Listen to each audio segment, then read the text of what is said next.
Berani jajakan narkoba jenis sabu seberat 305 gram, dua lanang ini divonis 11 tahun penjara oleh Majelis Hakim Pengadilan Negeri Palembang.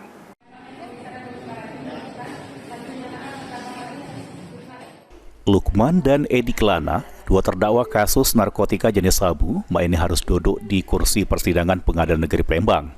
Di hadapan Majelis Hakim yang diketuai Hakim Fitriadi, juru agenda sidang putusan, Majelis Hakim nyatoke perbuatan terdakwa sudah secara sah dan yakin bersalah tanpa hak ngelaku ke jual beli narkotika golongan 1 bukan tanaman yang beratnya lebih dari 5 gram. Sehingga kedua terdakwa divonis 11 tahun dan denda 1 miliar rupiah, subsidiar 6 bulan kurungan. Kedua terdakwa dikenakan pasal 114 ayat 2 junto pasal 132 ayat 1 Undang-Undang Narkotika. Sesudah mendengar keputusan Majelis Hakim, keduanya menerima putusan yang dibaca ke Majelis Hakim. Diberitakan sebelumnya, kedua terdakwa merupakan penjajah sabu yang ditangkap pihak kepolisian dan ditemukan 4 bungkus sabu seberat 305 gram.